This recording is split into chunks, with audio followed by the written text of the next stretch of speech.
ಬೆಂಗಳೂರಿನ ರಾಮೇಶ್ವರಂ ಕೆಫೆ ಸ್ಫೋಟ ಪ್ರಕರಣಕ್ಕೆ ಸಂಬಂಧಪಟ್ಟಂತೆ ಚೆನ್ನೈ ಸೇರಿದಂತೆ ಹಲವೆಡೆ ಎನ್ಐಎ ದಾಳಿಯನ್ನ ನಡೆಸಿದೆ. ಬಹಳ ಮುಖ್ಯವಾಗಿ ಆ ಬಾಂಬರ್ ಹುಡುಕಾಟದಲ್ಲಿ ಎನ್ಐಎ ತಂಡ ಇದೆ.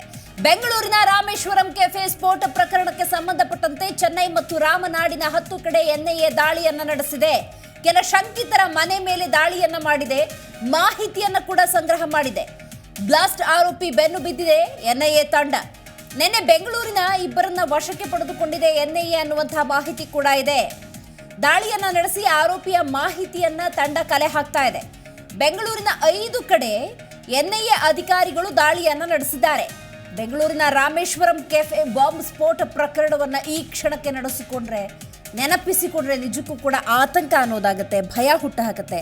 ಆದರೆ ಆ ನಂತರದ ಸಂದರ್ಭದಲ್ಲಿ ಆ ಬಾಂಬರ್ ಯಾರು, ಶಂಕಿತ ಯಾರು ಅನ್ನುವಂಥ ನಿಟ್ಟಿನಲ್ಲಿ ಒಂದಷ್ಟು ಮಾಹಿತಿಯನ್ನು ಕಲೆ ಹಾಕ್ತಾ ಹೋಗೋದಾದರೆ ನಿಜಕ್ಕೂ ಕೂಡ ಆಶ್ಚರ್ಯ ಆಗುತ್ತೆ. ಯಾವುದೇ ಅಂಥ ಕ್ಲೂ ಅನ್ನು ಬಿಟ್ಟು ಕೊಡದಂತಹ ಬಾಂಬರ್ ರಾಮೇಶ್ವರಂ ಕೆಫೆಗೆ ಬರುವ ಸಂದರ್ಭದಲ್ಲೂ ಅಲ್ಲಿಂದ ಹೋಗುವ ಸಂದರ್ಭದಲ್ಲೂ ಕೂಡ ಅಂಥ ಯಾವುದೇ ಸಣ್ಣ ಸುಳಿವನ್ನು ಕೂಡ ಬಿಟ್ಟು ಕೊಟ್ಟಿಲ್ಲ. ನೋಡಿ, ಆತ ಕೈಯಲ್ಲಿ ಹಿಡ್ಕೊಂಡಿದ್ದಂಥ ಮೊಬೈಲ್ ಕೂಡ ಡೂಪ್ಲಿಕೇಟ್ ಆಗಿರುತ್ತೆ. ಜೊತೆಗೆ ಕ್ಯಾಪ್ ಹಾಕೊಂಡಿರ್ತಾನೆ, ಮಾಸ್ಕ್ ಹಾಕಿರ್ತಾನೆ, ಬಟ್ಟೆಯನ್ನು ಆಗಾಗ ಬದಲಿಸ್ತಾನೆ, ಪಬ್ಲಿಕ್ ಟ್ರಾನ್ಸ್ಪೋರ್ಟನ್ನು ಬಳಸಿದ್ದಾನೆ. ನಂತರ ಹುಡಿ ಮಸೀದಿಯ ಬಳಿ ತನ್ನದೊಂದು ಕ್ಯಾಪನ್ನು ಬಿಚ್ಚಿಟ್ಟು ಬೇರೆ ಬಟ್ಟೆಯನ್ನು ಧರಿಸಿ ಹೋದಂಥ ಆತ ಬಳ್ಳಾರಿ, ಚೆನ್ನೈ ಹೀಗೆ ಎಲ್ಲೆಲ್ಲೋ ಸಂಚಾರವನ್ನು ಮಾಡಿರೋದ್ರಿಂದಾಗಿ ಎನ್ಐಎ ತಂಡಕ್ಕೆ ಈ ಬಾಂಬರ್ ನಿಜಕ್ಕೂ ಕೂಡ ತಲೆನೋವಾಗಿ ಪರಿಣಮಿಸಿದ್ದಾನೆ.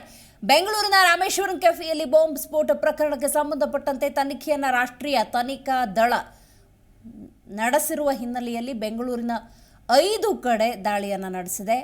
ಶಂಕಿತ ವ್ಯಕ್ತಿಗಳ ಮನೆ ಮೇಲೆ ದಾಳಿಯನ್ನು ನಡೆಸಿರುವಂತಹ ಅಧಿಕಾರಿಗಳು ಪರಿಶೀಲನೆಯನ್ನು ಕೂಡ ನಡೆಸಿದ್ದಾರೆ.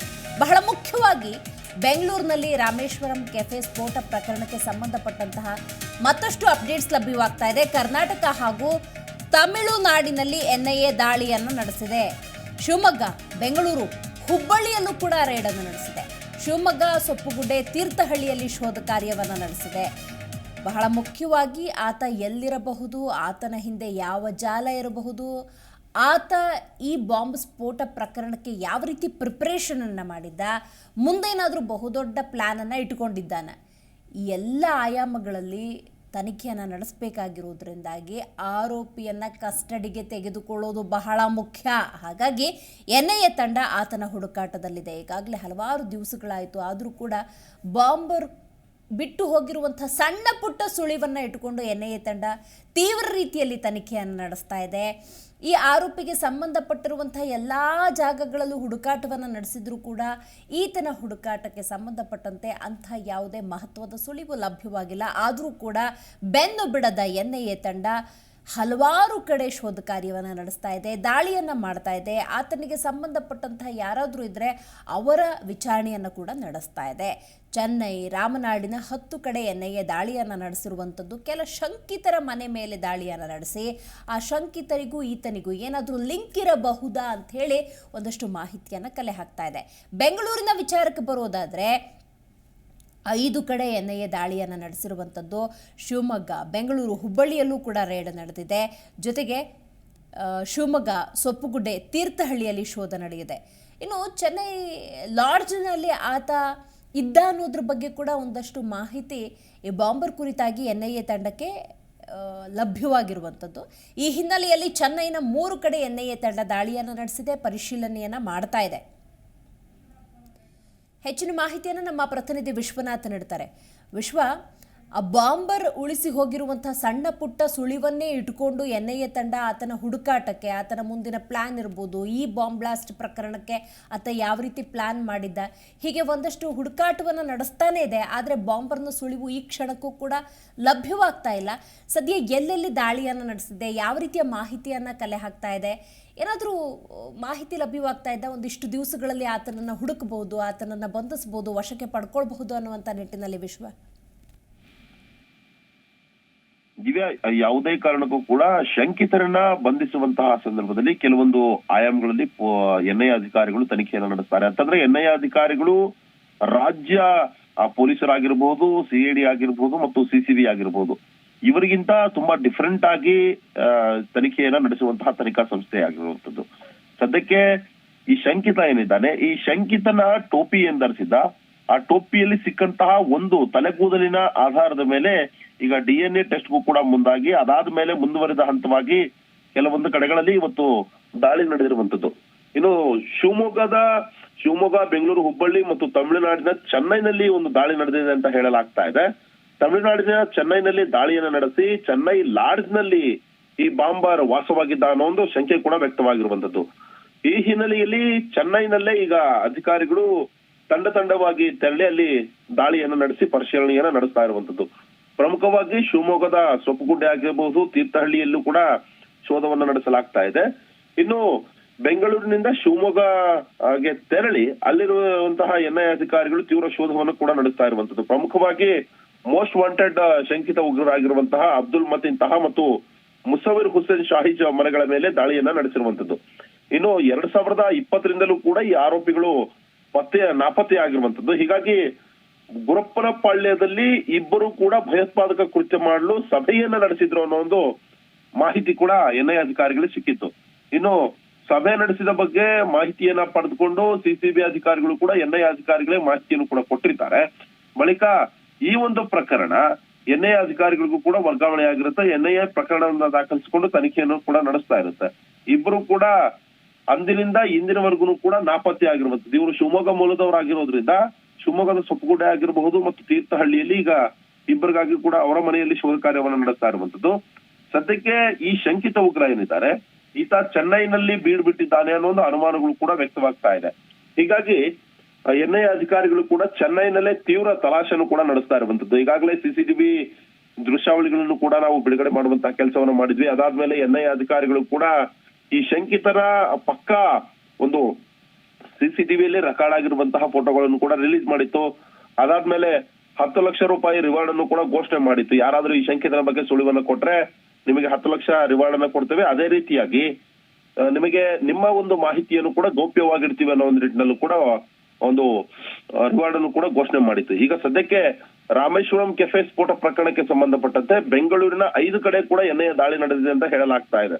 ಇಂದು ಮುಂಜಾನೆಯಿಂದ ದಾಳಿಯನ್ನ ನಡೆಸಿದೆ ಅಂತಂದ್ರೆ RT ನಗರದ ಸುಲ್ತಾನ್ ಪಾಳ್ಯ ವ್ಯಾಪ್ತಿಯಲ್ಲೂ ಕೂಡ CCB ಒಂದು ಕಳೆದ ವರ್ಷ ದೊಡ್ಡ ಮಟ್ಟದ ದಾಳಿಯನ್ನು ನಡೆಸಿ ಕೆಲವು ಶಂಕಿತ ಉಗ್ರರನ್ನು ಕೂಡ ವಶಕ್ಕೆ ಪಡೆದು ವಿಚಾರಣೆಯನ್ನು ಕೂಡ ನಡೆಸಿತ್ತು. ಅದಾದ್ಮೇಲೆ NIA ಅಧಿಕಾರಿಗಳು ಕೂಡ ಈ ಒಂದು ಕೇಸ್ನ ಒಂದು ತನಿಖೆಯನ್ನು ತೀವ್ರಗತಿಯಲ್ಲಿ ನಡೆಸಿದೆ. ಈಗ ಕೆಫೆಗೆ ಸಂಬಂಧಪಟ್ಟಂತೆ ಅನುಮಾನಾಸ್ಪದರ ಮನೆ ಮೇಲೆ ದಾಳಿಯನ್ನು ನಡೆಸಿ ಒಂದು ತನಿಖೆಯನ್ನು ನಡೆಸುವಂತ ಮತ್ತು ಕೆಲವೊಬ್ಬರನ್ನ ವಶಕ್ಕೆ ಪಡೆದು ಕೆಲವೊಂದು ಅನುಮಾನಾಸ್ಪದ ವಸ್ತುಗಳನ್ನು ಕೂಡ ಪರಿಶೀಲನೆ ನಡೆಸುವಂತಹ ಕೆಲಸವನ್ನ ಅಧಿಕಾರಿಗಳು ಮಾಡ್ತಾ ಇರುವಂತದ್ದು. ಒಟ್ಟಾರೆಯಾಗಿ ರಾಮೇಶ್ವರಂ ಕೆಫೆ ಸ್ಫೋಟ ಪ್ರಕರಣಕ್ಕೆ ಸಂಬಂಧಪಟ್ಟಂತೆ ಈಗಾಗಲೇ ಶಂಕಿತನ ಹಿಂದೆ ಒಂದು ದೊಡ್ಡ ಸಂಘಟನೆ ಇರೋದಂತೂ ಕನ್ಫರ್ಮ್ ಆಗಿರುವಂತದ್ದು. ಉಗ್ರ ಕುಕೃತ್ಯ ಏನಿದೆ ಅದು ಅನೇಕರ ಪ್ರಾಣಹಾನಿ ಮಾಡ್ಬೇಕು ಅನ್ನೋ ಒಂದು ಪ್ಲಾನ್ ಕೂಡ ಇತ್ತು. ಹೀಗಾಗಿ ರಾಮೇಶ್ವರಂ ಕೆಫೆಯನ್ನ ಯಾಕೆ ಈತ ಟಾರ್ಗೆಟ್ ಮಾಡ್ದ ಅನ್ನೋ ಅನುಮಾನಗಳು ಕೂಡ ಇತ್ತು. ಯಾಕಂತಂದ್ರೆ ಇವರು ಆ ಪಕ್ಕ ಹಿಂದುತ್ವವಾದಿಗಳಾಗಿದ್ರು ಮತ್ತು ಕೆಲವೊಂದು ಹಿಂದೂ ಆಚರಣೆಗಳನ್ನು ಕೂಡ ಹೋಟೆಲ್ ನಲ್ಲಿ ಕೆಫೆಯಲ್ಲಿ ಮಾಡ್ತಾ ಇದ್ರು ಅನ್ನೋ ಒಂದು ಮಾತುಗಳು ಕೂಡ ಇತ್ತು. ಅದಕ್ಕೆ ಇಂಬು ನೀಡುವಂತಹ ದೃಶ್ಯಾವಳಿಗಳನ್ನು ಕೂಡ ಈ ಕೆಫೆಯ ಮಾಲೀಕರು ಕೂಡ ಈ ಕೆಫೆಯ ಅಫಿಷಿಯಲ್ ಪೇಜ್ ಏನಿದೆಯಲ್ಲ ಅದರಲ್ಲೂ ಕೂಡ ಶೇರ್ ಮಾಡ್ಕೊಳ್ಳುವಂತಹ ಕೆಲಸ ಆಗ್ತಾ ಇತ್ತು.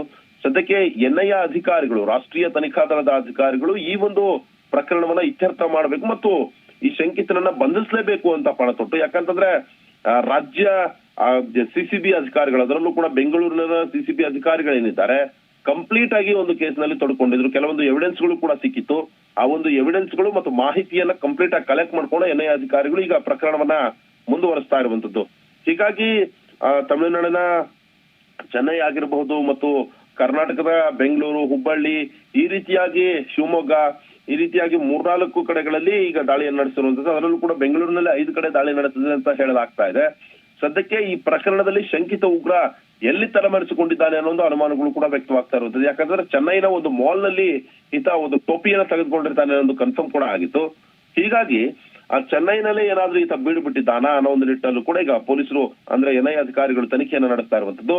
ಮುಂದಿನ ದಿನಮಾನಗಳಲ್ಲಿ ಈತನನ್ನ ಆದಷ್ಟು ಬೇಗ ಬಂಧಿಸುವಂತಹ ಕೆಲಸವನ್ನ ಮಾಡ್ಲೇಬೇಕಾಗತ್ತೆ. ಇಲ್ಲದಿದ್ರೆ ಈತನ ಗ್ಯಾಂಗ್ ನಲ್ಲಿ ಯಾರೆಲ್ಲ ಇದ್ದಾರೆ ಅವರು ಮುಂದೆ ಸಾಕಷ್ಟು ಜನರ ಪ್ರಾಣಹಾನಿ ಮಾಡುವಂತಹ ಸಾಧ್ಯತೆ ಕೂಡ ಇರುತ್ತೆ. ಹೀಗಾಗಿ ಎಲ್ಲಾದ್ರೂ ಈತ ಗ್ಯಾಂಗ್ ಕಟ್ಕೊಂಡು ಮತ್ತು ಈತನಿಗೆ ದೊಡ್ಡವರು ಅಂತಂದ್ರೆ ಈತನ ಹಿಂದೆ ಶಂಕಿತ ಉಗ್ರರು ಅಂತಂದ್ರೆ ಈಗಾಗಲೇ ಬಂಧನದಲ್ಲಿರುವಂತಹ ಶಂಕಿತ ಉಗ್ರರನ್ನು ಕೂಡ ವಶಕ್ಕೆ ಪಡೆದು ವಿಚಾರಣೆ ನಡೆಸುವಂತಹ ಕೆಲಸವನ್ನ CCB ಮಾಡಿತ್ತು. ಈಗಾಗಲೇ ಪರಪನಗ್ರಹಾರದಲ್ಲಿ ಇರುವಂತಹ ಕೆಲ ಏನು ಟೆರರಿಸ್ಟ್ ಗಳಿದೆ, ಶಂಕಿತ ಉಗ್ರರಿದ್ದಾರೆ, ಅವರನ್ನು ಕೂಡ ವಶಕ್ಕೆ ಪಡೆದು ವಿಚಾರಣೆ ನಡೆಸುವಂತ ಕೆಲಸ ಮಾಡಿತ್ತು. ಆದ್ರೆ ಅವರಿಂದ ಸರಿಯಾದಂತಹ ಒಂದು ಉತ್ತರ ಕೂಡ ಬಂದಿದ್ದಲ್ಲ. ಅದರಲ್ಲೂ ಕೂಡ ಪ್ರಮುಖವಾಗಿ ಆ ಶಾರಿಕನ ಅಂತಂದ್ರೆ ಶಿವಮೊಗ್ಗ ಕುಕ್ಕರ್ ಬಾಂಬ್ ಸ್ಫೋಟದ ಆರೋಪಿ ಏನಿದ್ದಾನೆ ಆತನನ್ನು ವಿಚಾರಣೆ ನಡೆಸುವಂತ ಕೆಲಸ ಆಗಿತ್ತು. ಆದ್ರೆ ಆತನಿಂದ ಕೂಡ ಸರಿಯಾದ ಮಾಹಿತಿ ಬಂದಿರಲಿಲ್ಲ. ಹೀಗಾಗಿ NIA ಅಧಿಕಾರಿಗಳು ಕೂಡ ತೀವ್ರ ತಲೆ ಕೆಡಿಸಿಕೊಂಡು ಈಗ ಹುಡುಕಾಟವನ್ನು ನಡೆಸ್ತಾ ಇರುವಂತದ್ದು. ಸದ್ಯಕ್ಕೆ ಈ ದಾಳಿ ಹೀಗೆಯೇ ಮುಂದುವರಿಯುವಂತಹ ಸಾಧ್ಯತೆ ಕೂಡ ಇರುವಂತದ್ದು. ದಿವ್ಯಾ,